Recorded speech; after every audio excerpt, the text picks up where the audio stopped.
Good morning and welcome to ESC's first webinar of the fiscal year 2016, webinar 14701, Advanced Lockout Tagout. Today we're going to be covering some modern technology that's focused around boosting not only safety but the efficiency of your overall program. My name is Jimmy Michalchek and I am the Director of Market Development for ESC Services.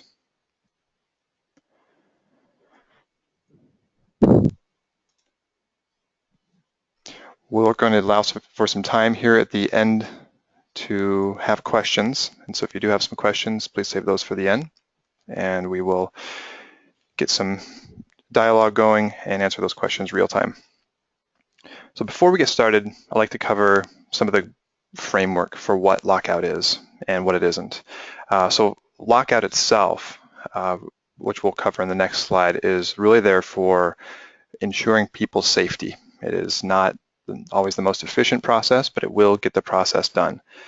The approach that we like to embark on people is that you're able to have your production uptime goals met while also achieving regulation compliance with lockout tagout if you look at lockout a little differently in a more holistic manner.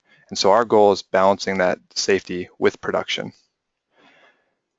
Again, the intent of lockout, and this is an inflexible intent, is to prevent that unexpected restart of that equipment during service from causing harm to employees. This might seem very basic to start with, but unfortunately there are so many citations every year that are caused by companies misunderstanding this core intent.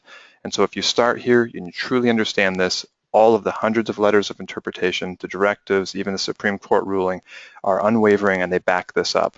It's not there to protect the equipment, it's there to protect the employees. If there's a case of high risk or injury that could be due to servicing and you're not using lockout or effective alternative, then OSHA will cite you for lockout if it's a near miss, an injury, or even fatality. So the idea is for advanced lockout is thinking about the holistic program and engineering in safe alternatives in addition to lockout so that you're not leaving your people to make those decisions on the fly as needed. An overview for today, we're going to cover lockout tagout, go over some facts and stats, and then we're going to look at a quick review of the lockout tagout core components. There's 5 required components, and then there's a 6th component for larger programs, that's sustainability. We'll go over some common blind spots to help you avoid that with your program, and then we're going to talk about ways to ensure your program pays you back, which is more important these days to make sure your actual implementation goes well. As facts and stats here, one thing I like to point out is that the workplace doesn't really get safer like we would think. If you looked at stats or took a poll, you might think that you'd see an exponential decline of fatalities with the emerging technology and the workforce fluctuations in population. But unfortunately, just because the workplace is inherently dangerous for many of these industries, we're seeing a fairly flat record of fatalities every year. And this just seems to not go away. The reason we bring this up is when we deal with lockout tagout, you're not typically dealing with a bump or a bruise, you're dealing with something that ends in severe injury, amputation, or death. Interesting to note here, as rated by the US Bureau of Labor Statistics, and there's some articles rating this, there's the top 10 most dangerous injuries and occupations. Manufacturing ranked number 9, no surprise there. And I think more importantly, when you start to dive into that, number 9 most dangerous job out there is the authorized employees, or what would be defined as authorized employees, those repairing equipment, servicing the equipment, those maintenance workers. And with them having a higher per incident rating than most of the industry, it's important to note why lockout is so important to focus on for that safety aspect. And if safety is not the most important thing, let's look at the fines and where those are at right now. Historically, we've never seen them this high. This is just for the federal states. So when they've compiled all these numbers, you can essentially double it, as the United States is half ran by a state-ran program and half ran by a federal program, which is just that consistent baseline they all must comply with. So effectively, you're looking at about 20 million in total citations for lockout, which is historically the highest we've ever seen it. So what we want to do here is cover some of the basics for lockout to make sure, as the attendees of this webinar, you're not going to run into those same issues. As we have them from left to right, I will talk about them in order of most cited to least cited. The number one most cited problem with all lockout programs is the actual procedures missing. It doesn't mean that since Lockout's been out that all companies have just forgotten of that element. What it means is when companies are being cited, when they're being investigated for a near miss or an accident, they don't have record of an accurate lockout procedure for that piece of equipment. Additionally, when OSHA is on site to do an inspection, they're going to be looking for areas that are of common concern, like for instance your facility equipment, rooftop air handler units, exhaust fans, or even your maintenance room, going after your CNCs and your drill presses. They're going to look for the lockout procedures for those because they need it. And if you don't have it, that's a very large exposure there. Number two, most cited part of the regulation is jumping over to the auditing aspect. And so with the auditing, thinking about that is not something that's just pencil whipping it from the main office. It's something that requires you to go out into the field, inspect that procedure for quality, every procedure, every year. We'll talk about that in some more details in addition to your authorized employees. Next, most cited is going to be your authorized employee training and making sure you maintain that as far as who's applying the locks. They have to be authorized and trained prior to ever applying a lock, and your affected employees, and we'll talk about some other tiers of trainings that are required. After that, it's not having a program at all, or in this case, not having that policy in place that shows you who's responsible for the program, how are they maintaining it, what are the means of correcting deviation, and ultimately, what are the means of enforcement, so that's not a surprise for the users. And the last most cited component of the fifth of the five here is the locks, tags, and devices that are required to use when you do the lockouts. No surprise that it's the number five most cited component of all five here, because it's one of the easiest and most obvious components when you start to think of lockout, tag out. And unfortunately, it's where a lot of programs start and stop. Companies buy locks and tags and devices, they issue them and they say, go use these. Unfortunately, you're in high risk category if that's the case. That sustainability component, as we want to make sure it's understood, these are the required components on the left here. Sustainability is what we recommend for companies that have 2 or more sites. Without a main plan and software and technology to bring your program together and get a concerted effort for maintaining the auditing records and changes that occur every year, it's very difficult to maintain that investment. So there's a lot of programs out there, such as Scan ESC, that help you have the ability to maintain that properly with very little resources. The first component, as we were looking from left to right there, that training. So the training itself must be provided, again, to every person who's applying the lock. Those are called authorized employees. Training must also be provided to the affected employees who are in the general area, office administrative, or if you don't have your operators trained as authorized employees, then those are going to be affected employees, trained to be aware of the program and know their responsibilities. I'd mentioned there was going to be some other trainings here. Think about training for when you have contractors come on site. Do you have a specific training for them? Did you know that you're required to train them on your program, what energy sources they'll be subjected to and how to use your procedures? They can always use their procedures as another layer of protection. However, they do need to be trained by law by your company in order to make sure that they understand all of the hazards that they're going to be introduced to. Other trainings you might want to consider: program ownership training, so that even if you're creating a program internally, who's the designated owner? You've all heard that if everybody's in charge, nobody's in charge, and there's no exception here. If you have a lockout program, no matter what, created in-house or externalized cost, there's going to be a significant investment. And to maintain that, having one person in charge is critical for consistency and longevity of the program. So having that program owner training and making it consistent as that baton gets passed over the years will help keep your program up to par. A second component I mentioned was the number one most cited regulation for lockout tagout. It's procedures. And not only are the procedures required for equipment to do the service, it's required for all equipment to be prepared ahead of time and available for the employees' use. Best practice is to mount the procedures on the equipment.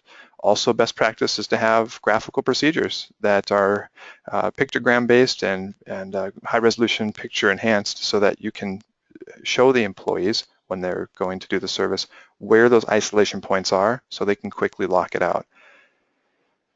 Not only having the procedures is the biggest hurdle for most companies, but the second biggest hurdle is understanding what equipment needs the procedure. If you want to look into the very fine details of the federal minimum requirement, you're looking at 8 criteria on 1910-147, Part C4I. I can save you a lot of time by telling you what Cal OSHA did isn't stricter. It is the cliff notes for what that says. What Cal OSHA said is, if it's serviceable and your people are going to service this component, you have to have a procedure for it.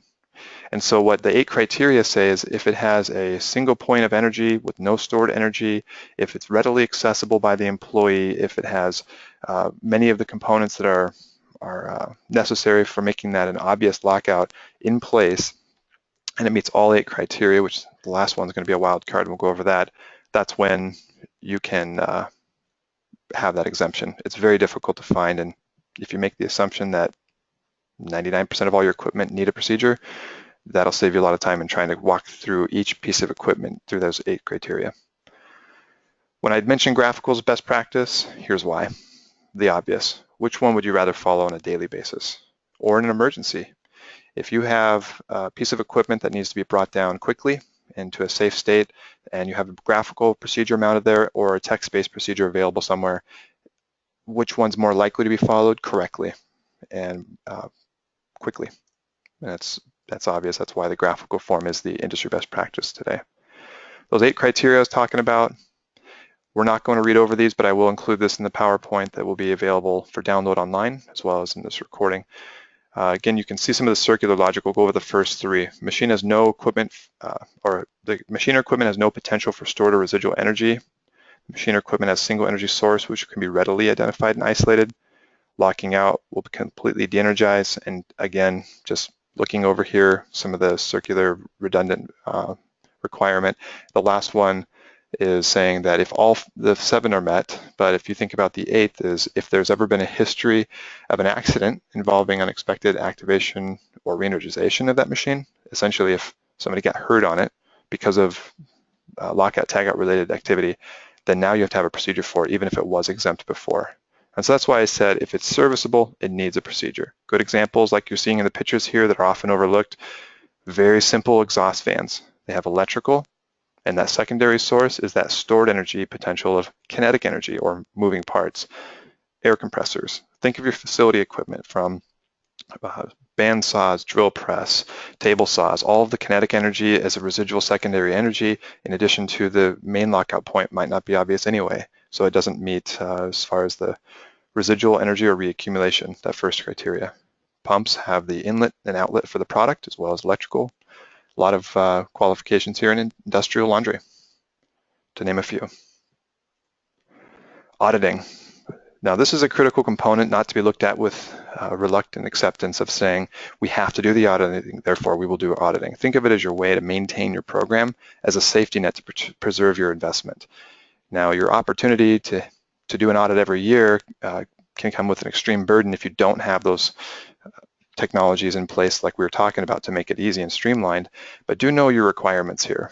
Every year you need to audit every procedure to make sure it's accurate. Also, it's required to inspect the authorized employees annually to make sure, as you would expect, they understand the requirement and how to do their job and they're still doing it properly. If you find deviations here, it's important to not wait too long to correct them and also document that as well. That equipment is making sure you have the equipment ready. As the locks, tags, and devices are important, having those available, stocked, consistent, of uniform shape and size is an easy thing to implement at first and difficult to make sure you maintain it. Are your employees bringing in their own locks? Do the contractors have locks that they have to use of their own, or are you issuing them locks? Are they a consistent color? What does that color scheme mean? Is that all documented in your policy?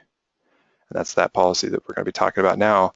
That policy should be written in plain speak. It should serve as a guide for your employees to follow that your company approves that you want done consistently.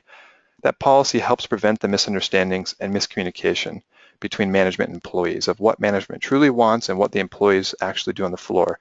They should all be the same, and this policy is there to bring that together. If there's any dynamic elements of your program, quite often we've seen some instances where companies have taken a list of an authorized employee active list and they put that on their procedures out in the field. And think about that when you have employee turnover, that dynamic aspect, you would have to go out and update all of the procedures every time, which creates a lot of administrative burden. Keeping that list in your policies is compliant, it meets the intent, and it makes your program much easier to maintain. So all those dynamic elements of your program as requirements makes your updates more efficient. And we say the optional, but we say component 6 of the 5 required components is that sustainability plan. So don't look at this as only using Scan ESC. Think about this as using technology to its fullest. Scan ESC makes it easy, but of course there's other cloud-based programs that you can use to simply share your files online and make them accessible. What we'd like to show you is that this technology is available now. There's no tricks, no proprietary software required here, no annual licensing fees. So essentially once it's installed, it's free. We want you to benchmark that against the other solutions you find to make sure you're getting the most bang for your buck. With this, you can manage your procedures, your control documents, and the security of the cloud. You can have your tablets they can be mounted in intrinsically safe cases that are water resistant, drop resistant, able to go out in the field. And you can even complete your entire audit without internet access. So it should be available offline, which means cloud enhanced, not cloud based. You can collaborate with your team, and it helps you view your leading indicators of if you're tracking the usage of Lockout Tagout, what are those trends and how can you help improve your program over time? We'll talk a little bit about that more down the road as we do additional webinars on that topic. Let's talk about some common blind spots of programs that we see out in the field. One of them is the use of tribal knowledge for alternative methodologies, and that's just your employee experience, allowing employees to decide for themselves what is effective as Lockout. That's going to be a problem if you have that tribal knowledge leave, or if it's not relayed correctly to other employees. How are you going to prove that you have implemented a training schedule, you've monitored them and made sure they're following the rules? So a tip from ESC is document your alternative methodologies, or alternative protective measures as we call them, APM procedures, and test and review them just like you would with Lockout Tagout during your annual audit to ensure continued accuracy, effectiveness, and adoptions by your people. We're going to, in the interest of time, just breeze over this because the next slide is even more important to visually see what this is talking about. Everyone talks about risk. We talked about it in the beginning to get your attention a little bit with the risk of OSHA citations, risk of downtime, investigation, and even insurance increases going up. Everyone knows those costs. One cost that isn't known is something that we've done the research on, and that is the legal cost. This is not even accounting for the brand damage that might occur due to an issue here, but think about just the legal costs. These things are sealed up and confidential, but because we're able to do proper research, we can correlate data of an accident and a recent citation that it had to do similar with that accident to plug them together. With enough of that correlated data, we were able to extract that there's a 50x amount, a multiplier on the OSHA citation that landed of what you could expect that legal settlement to be when there's a severe injury or fatality. And you might think you're protected from workers' comps. That has nothing to do with how the surviving family can work through the settlements or how the settlements can work around the workers' comp. So these things happen, and we want you to be aware that if you're focusing on OSHA citations, insurance, or even downtime, think about the real risk here is the legal aspect. That it's very difficult to find that data, but we're showing it to you so you understand the true risk. And the last is the fun part, talking about ways to help you with a solution that helps pay you back, regardless of who you use. And that's one where we briefly touched on it. And again, we're going to touch on it even more down the road, where we talk about alternative protective measures. And this is where we talk about where OSHA allows for this. This is where they left the door open to say, we understand there needs to be a balance. Lockout can be used anytime there's no better alternative, and Lockout's known to keep people safe. If there's an alternative that's desired through these routine, repetitive maintenance tasks that are integral to your business, you can do them, so long as what they said in 1989 when they issued this is so long as the work is performed using alternative measures which provide effective protection. Now, emphasizing the word effective. It's not equivalent. Nothing can be equivalent to Lockout other than Lockout, so they're saying to make this possible, you have to do your own research, your own tests, your own program that you can build to be effective protection. The proof that it's not effective will be when there's a near miss, documented complaint, severe injury, or death.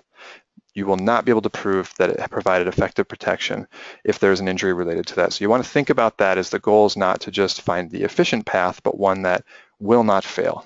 And so we can talk about that a little bit now and more down the road as we dive into the APM category.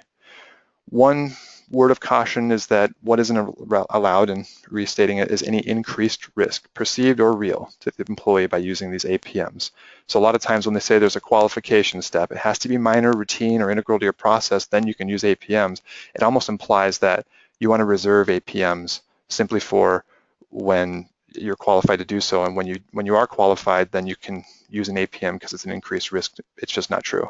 They have to be as effective as Lockout. And as an example here, if you're looking at what are we really talking about when we talk about document and APM, look at a lockout procedure. General graphical lockout procedure might have all of the components, where to restart the equipment, a few non-lockable energies, lockout points in a couple different locations, unique to this piece of equipment. And then in tests, if that lockout equipment takes 7 minutes, 25 seconds, and you're following it several times throughout the day, the APM, if it's well designed, should be much faster, using the controlled points, the interlocks, and getting to a point where you're able to bring the machine into a safe state to do that particular service and have that be as effective as Lockout for those particular tasks. And in the end, you'll be using these APM procedures, ideally, a lot more often to give your company a competitive edge. Lockout might take 7 minutes every time, but if you have that alternative well designed, you're taking 35 seconds, there's your competitive edge starting to be realized over time. Here's what we like to call the core architecture of how you design a program that yields that maximum ROI.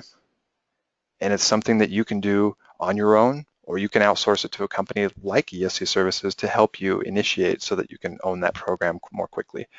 The proper components on the left here are the ones that we like to say are the most related: Lockout, Tagout, Confined Space, and Arc Flash. Having those programs designed together and woven those messages together helps your program get efficiency and usability that the users desire.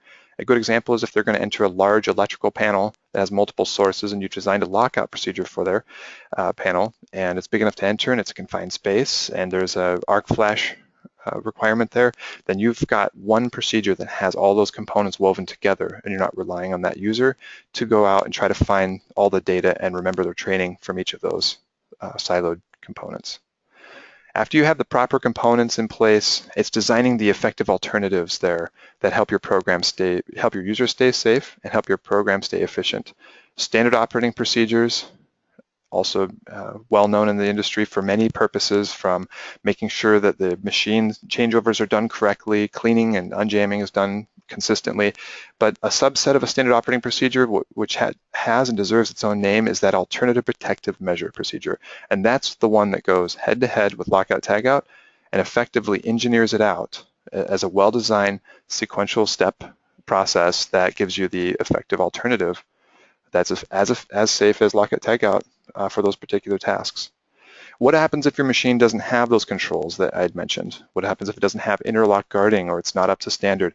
That's where the machine guarding review and analysis can be interwoven into here to be part of the design and upgrade remediation process. So as you have an alternative protective measure procedure in place, you design your machine guarding updates on schedule to meet your business goals. The alternative protective measure may use certain isolation points that are a little more hindering to production.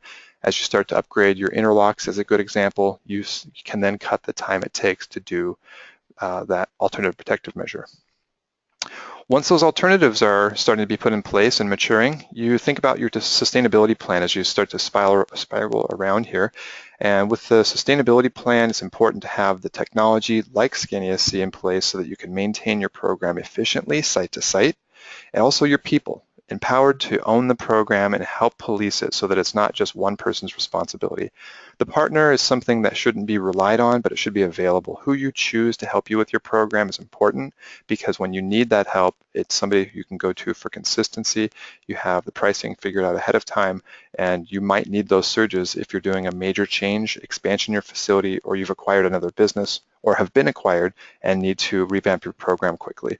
And so that's where having that partner available is critical, having your people available to own the program, and having that technology like Scan ESC implemented so that your program's efficiently maintained. As a bigger picture, once you've got the program in place for the proper components, alternatives, and sustainability plan, thinking about that remediation update that we talked about with the machine guarding updates, additional APMs, and even equipment automation as you start to move towards the connected enterprise is really important so that you get the most bang for your buck. Key benefits, one of them is reducing the lockout burden. So taking this approach, you can cut your auditing time using that technology by 85% or more. That starts to yield better use of your time. You can then put your feet on the floor and monitor other programs or go more in depth with your renewed resources. Other benefits, improving safety and awareness by giving that real-time access to your data and feedback that you can make decisions on without having your feet on the floor 24 hours a day. So that's some of the high-level benefits. I'm going to open up the floor to some questions now as I unmute the lines. And if you do have some questions that come up later, always feel free to email those to escservices.com under our support and contact page, and we'll be happy to get back to you. So I'll go ahead and open this up to questions.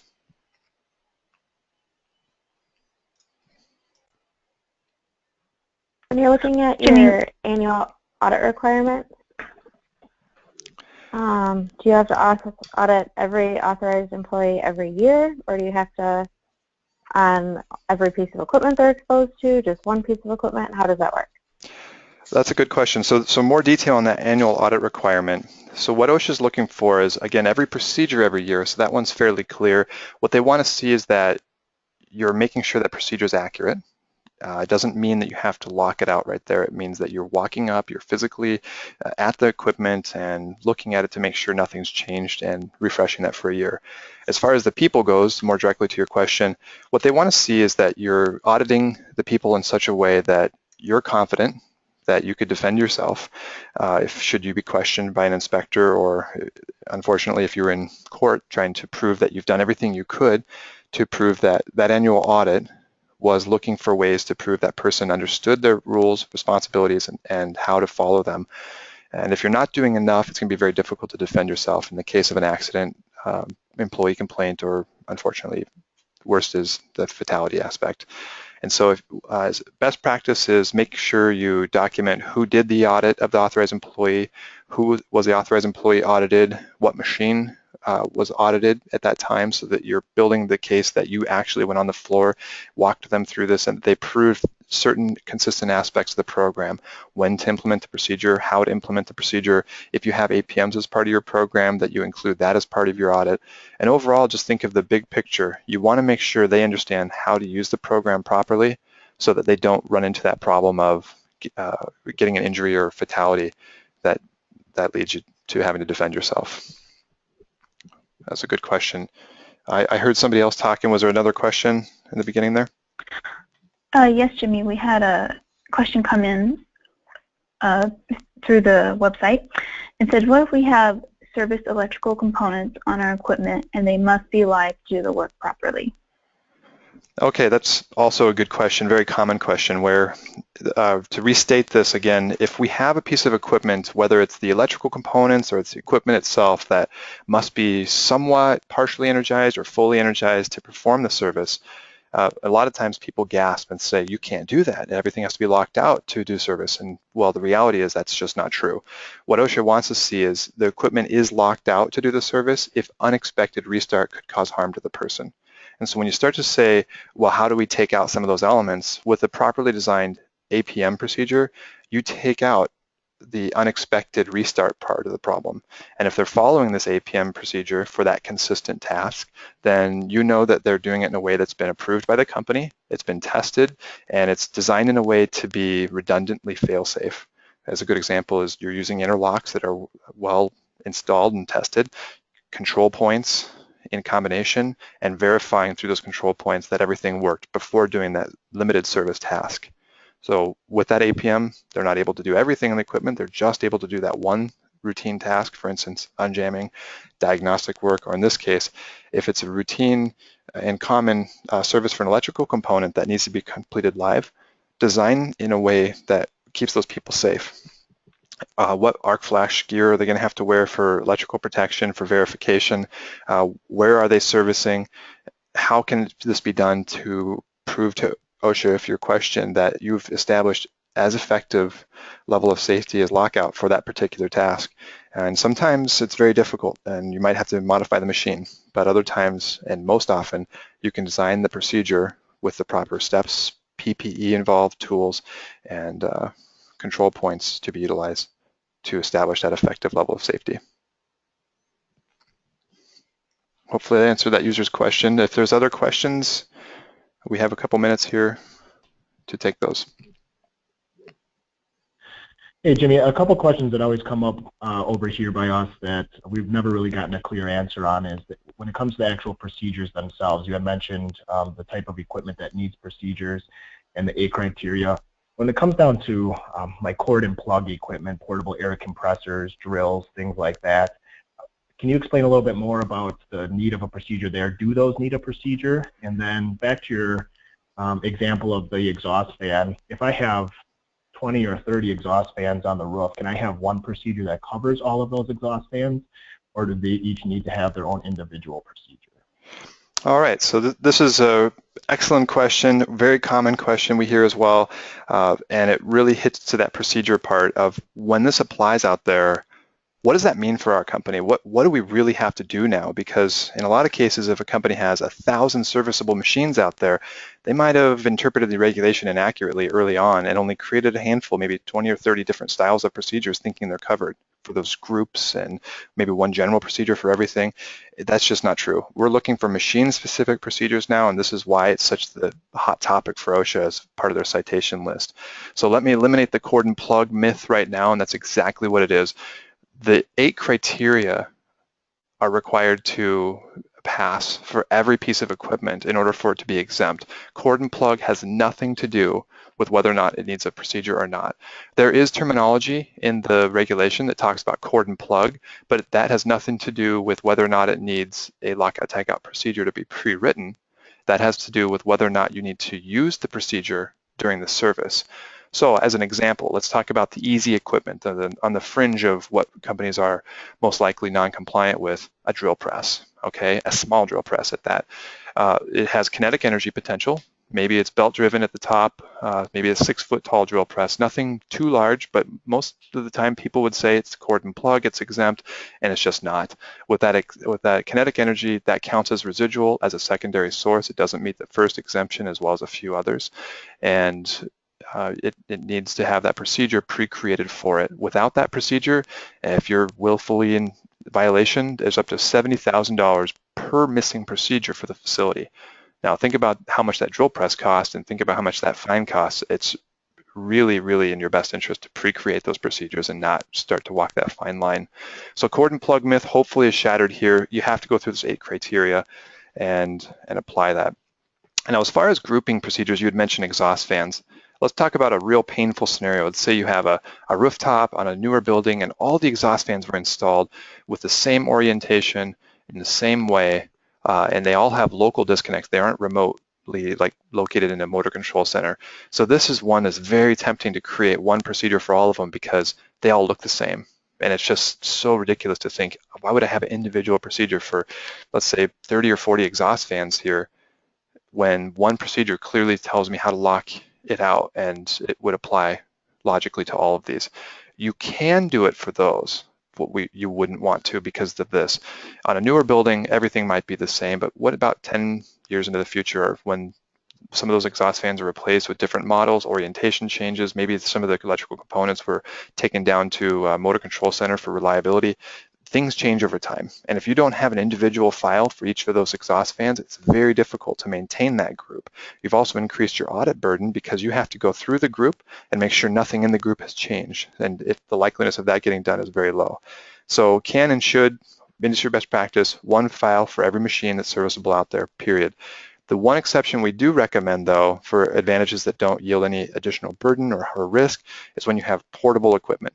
So there's that general philosophy out there, general procedure philosophy that you should create when there's just no added level of safety or compliance by creating individuals. A good example of that is portable equipment is fork trucks. Commonly in most industries and large industries are moving things around. If you have a fleet of fork trucks, maybe 10 of them or 20 of them, and they're all relatively the same, electrical driven, same control points, they have hydraulic, potential energy, tracking the wheels, same idea. If you can create your procedure that wouldn't lead to confusion for all of those similar model fork trucks, then the user wouldn't even know if they're using a machine-specific procedure and those are actual pictures of the equipment, or if you use one for all. And in that case, there's your efficiencies. You've audited one procedure every year for the group, and you're finished. You've created one file for the group, and you're finished. I just caution you to make sure you have one procedure for each model. If you have a propane fork truck, that needs its own procedure. Electrical needs its own procedure, and so on. Same for different sizes. So, industry best practices, in summary, cord and plug exemption does not exist. If it's serviceable, create a procedure for it. And when you have installed equipment on your facility, not portable, but installed, even if it's simple, like those exhaust fans we saw, create an individual procedure for it and include it in your annual audit. Because it's simple, it'll be easier to create and it'll be easier to audit. Audits can only take seconds, and creation should only take a few minutes to change the header on those because they're so similar. You could even arguably use the same picture for each one, change the actual name from exhaust fan 1 to exhaust fan 2. So start to think outside the box how you can meet OSHA's regulation, not trying to find shortcuts, but also create that easy path for creating and maintaining that program. All right, well, that's all the questions we had for today, or all the time we had for questions today. If there is additional questions that come up that weren't answered today, I encourage you to reach out to us through our website, escservices.com. Also, we're on Facebook, Twitter, LinkedIn, and more. So if you're connecting with a social media aspect, you'll stay up to date on the latest trends that are out there. Thank you, everyone, for your time, and we'll look forward to seeing you in the next webinar.